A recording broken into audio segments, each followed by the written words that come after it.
अंग्रेजों ने भारत के ऊपर लगभग 200 सालों तक राज किया और सोने की चिड़िया कही जाने वाले इस देश से 45 ट्रिलियन डॉलर्स लूट कर ले गए। जहां मुगलों को पूरे देश पर कब्जा करने में कई सदियां लग गई, वहीं मसालों की ट्रेडिंग करने आई इस छोटी सी कंपनी ने पूरे देश को अपना गुलाम बना लिया। आखिर ये छोटी सी कंपनी में ऐसा क्या था जो पूरे देश को कैप्चर कर अपना मोनोपोली को इस्टेब्लिश कर लेती है? आइए देखते हैं हमारे इस वीडियो के अंदर।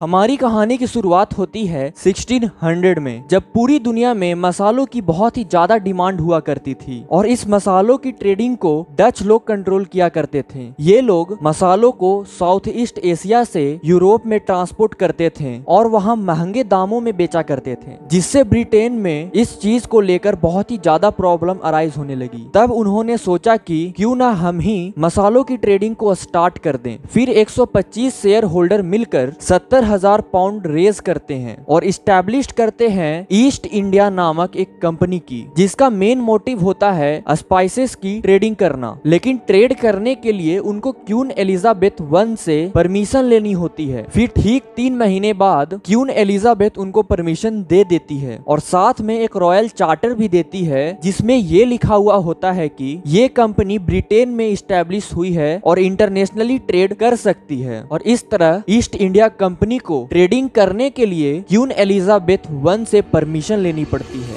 ईयर 1601 में ईस्ट इंडिया कंपनी अपने पहले सफर पर निकलती है स्पाइस आइलैंड की तरफ। यह स्पाइस आइलैंड इंडोनेशिया के पास एक ग्रुप ऑफ आइलैंड को बोला जाता था, क्योंकि उस जमाने में मेजॉरिटी ऑफ द स्पाइसेस की ट्रेडिंग उन्हीं स्पाइस आइलैंड से हुआ करती थी। जब east India company spice island पर पहुंचती है तो वह देखती है कि यहाँ पे पहले से ही बहुत सारे कंट्रीज के ट्रेडर्स मौजूद हैं और इन स्पाइस आइलैंड पे डच लोगों की मोनोपोली होती थी और इन्होंने ट्रेडिंग करके इतना ज्यादा पैसा कमा लिया था कि इनके पास अपनी खुद की आर्मी भी थी। ये देख के ईस्ट इंडिया कंपनी समझ जाती है कि यहाँ पे वो ट्रेडिंग नहीं कर पाएगी और इसके बाद वह किसी और जगह की तलाश में निकल पड़ते हैं जहाँ से वह ट्रेडिंग आसानी से कर सकती है। फिर उनकी नजर भारत पे पड़ती है। अब हमारी कहानी आगे बढ़ती है 1608 में, जब विलियम हॉकिंस हेक्टर नाम का शिप लेकर इंडिया के सूरत में उतरते हैं। उस समय के अंदर मुगल एम्पायर अपने पीक पर होता है। जब ईस्ट इंडिया कंपनी सूरत पर पहुंचती है तो वह देखती है कि पोर्तुगीज ट्रेडर्स यहाँ पहले से ही ट्रेडिंग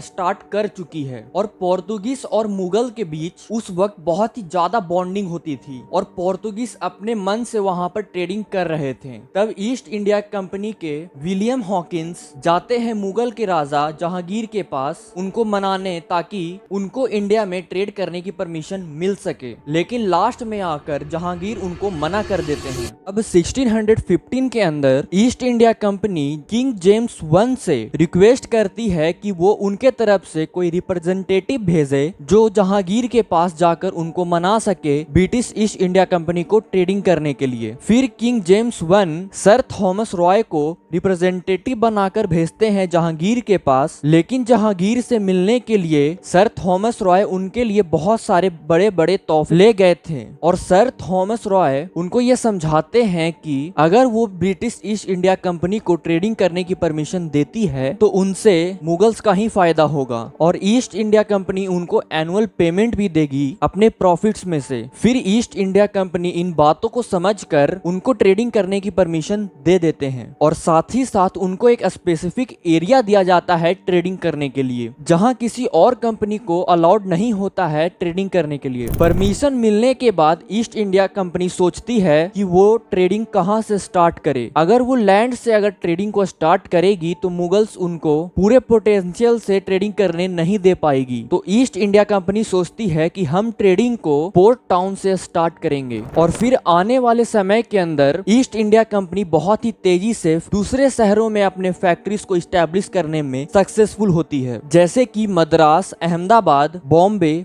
पटना। इतनी जगहों पे फैक्ट्री खोलने के बाद ईस्ट इंडिया कंपनी का प्रॉफिट बहुत ही तेजी से ग्रो करना चालू कर देता है। और अब ईस्ट इंडिया कंपनी सिर्फ स्पाइसेस में ही ट्रेडिंग नहीं करती थी, बल्कि वह कॉटन, सिल्क और कॉफी जैसे बहुत सारी चीजों पे ट्रेडिंग करना स्टार्ट कर चुकी थी। लेकिन इतनी सारी फैक्ट्रीज खोलने के बाद भी उनको लगता है कि उनको अब पॉलिटिकल पावर की जरूरत है उनके और एक्सपेंशन के लिए, जिसके बाद वो फिर से अपने किंग के पास जाते हैं और उस समय गद्दी पे जेम्स चार्ल्स टू बैठे हुए होते हैं। ईस्ट इंडिया कंपनी के लोग किंग के पास जाकर ये रिक्वेस्ट करते हैं कि उनके पावर को और ज्यादा बढ़ाया जाए, जिससे वो और ज्यादा प्रॉफिट को जनरेट कर पाए। इसके बाद किंग ईस्ट इंडिया कंपनी को स्पेशल राइट्स दे देती है ट्रेडिंग करने के लिए। उनमें से कुछ राइट्स थे कि ईस्ट इंडिया कंपनी किसी और की टेरिटरी को कब्जा कर सकती है और उन टेरिटरी पे अपना जुरिडिक्शन भी लगा सकती है। और इतना ही नहीं, जरूरत पड़ने पर ईस्ट इंडिया कंपनी अपने खुद के पैसे भी छाप सकती है और खुद को सेफ रखने के लिए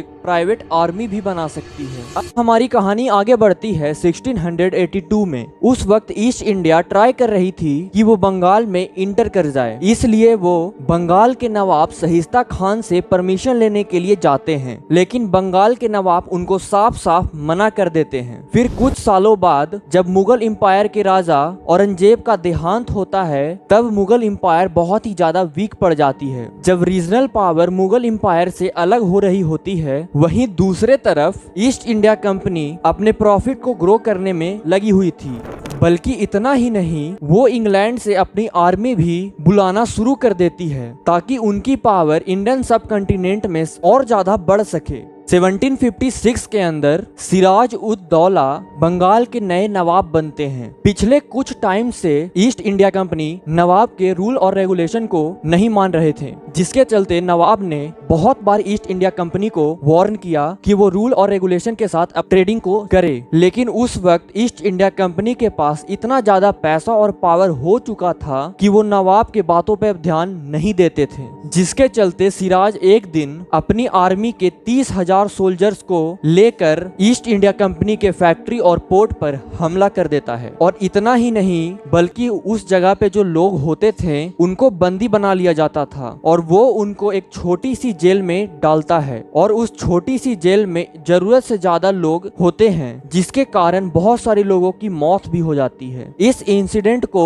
हम लोग ब्लैक होल ट्रेजेडी के नाम से भी जानते हैं। सिराज के हमला करने की वजह से ईस्ट इंडिया कंपनी बहुत ही ज्यादा गुस्से में थी, क्योंकि पहले तो ईस्ट इंडिया कंपनी नवाबों को तोहफे देकर मना लिया करती थी, लेकिन अब उन्हें सामने से जंग में उतरना पड़ रहा है। ईस्ट इंडिया कंपनी हमेशा से ही बंगाल में ट्रेडिंग करना चाहती थी। उनका मानना था कि वहां से ट्रेड बहुत ही अच्छे तरीका से किया जा सकता था। इसीलिए British East India company Robert Clive को नवाब से मिलने के लिए भेजती है ताकि वो सारी बातों को रिजॉल्व कर सके। 23 जून 1757 को एक लड़ाई होती है जिसको हम बैटल ऑफ पलासी के नाम से भी जानते हैं। इस लड़ाई के अंदर सिराज हार जाते हैं और East India Company Mir Jafar को बंगाल का पपेट नवाब बना देती है। Battle of Plassey Indian history के लिए एक टर्निंग पॉइंट साबित होती है, क्योंकि इस लड़ाई के बाद ब्रिटिश ईस्ट इंडिया कंपनी को रीजनल पावर मिल जाती है। थोड़े वक्त बाद मीर जाफर भी अंग्रेजों की बात मानना बंद कर देते हैं और अंग्रेजों ने मीर जाफर को हटाकर मीर कासिम को गद्दी पे बैठा दिया। लेकिन जो पहले से चल रहा था वही चलता है। British East India Company Mir Qasim पर भी प्रेशर बनाना चालू कर देती है कि वो ब्रिटिश ईस्ट इंडिया कंपनी के अनुसार चले। फिर मीर कासिम अंग्रेजों से तंग होकर वो अवध के राजा शुजा-उद-दौला और मुगल एम्परर शाह आलम II के पास जाते हैं और उन दोनों को अंग्रेजों के खिलाफ लड़ने के लिए मना लेते हैं। इस लड़ाई को हम बैटल ऑफ बक्सर के नाम से जानते हैं और ये लड़ाई अंग्रेजों ने बहुत ही आसानी से जीत ली। इसके बाद 1765 में ट्रीटी ऑफ इलाहाबाद होती है, जिसके अंदर रॉबर्ट क्लाइव बंगाल के कमांडर इन चीफ और गवर्नर बन जाते जाते हैं और इस ट्रीटी के अंदर रॉबर्ट क्लाइव को दीवानी राइट भी दे दिया जाता है, जिसका मतलब होता है कि जितना भी बंगाल से टैक्स आता था वो अब ईस्ट इंडिया कंपनी रख सकती है। इसके बाद ईस्ट इंडिया कंपनी को पैसे की कोई भी कमी नहीं होती है, क्योंकि ट्रेडिंग से पहले तो पैसा आ ही रहा था, लेकिन अब टैक्स से और ज्यादा पैसा आना शुरू हो चुका था। उस समय बंगाल के अंदर आज का बिहार, ओडिशा और बंगाल आता था। इन तीनों स्टेट्स के अंदर ब्रिटिश ईस्ट इंडिया कंपनी ने इतना ज्यादा टैक्स कलेक्ट किया था जिससे इन स्टेट के अंदर कुछ भी नहीं बचा था, जिसकी वजह से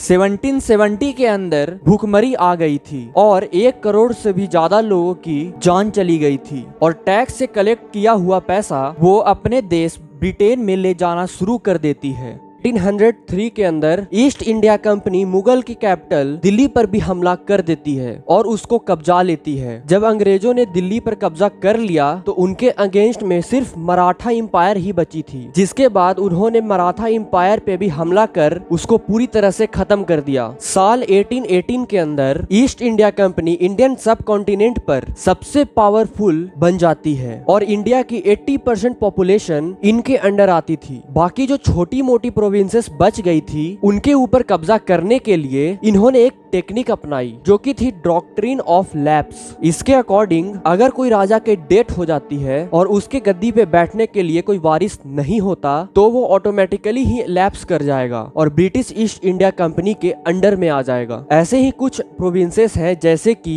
साल 1848 के अंदर सतारा, 1852 के अंदर उदयपुर और 1854 के अंदर झांसी। डॉक्ट्रिन ऑफ लैप्स के बाद रिवॉल्ट ऑफ 1857 होती है जिसको हम प्री इंडिपेंडेंस वॉर के भी नाम से जानते हैं और इस रिवॉल्ट में हमारे रिवॉल्यूशनरीज इस बैटल को हार जाते हैं। इस रिवॉल्ट के बाद गवर्नमेंट ऑफ इंडिया एक्ट आता है 1958 में। इस एक्ट के according British empire East India Company को इंडिया से हटा देती है और खुद ब्रिटिश एम्पायर का पार्ट बना लेता है, जिसके बाद ईस्ट इंडिया कंपनी का सारा टेरिटरी और पैसा ब्रिटिश एम्पायर के पास चला जाता है और इसी के बाद से ब्रिटिश ईस्ट इंडिया कंपनी का राज खत्म होता है और ब्रिटिश एम्पायर का राज चालू हो जाता है। आशा करता हूँ आपको मेरा वीडियो अच्छा लगा हो। धन्यवाद।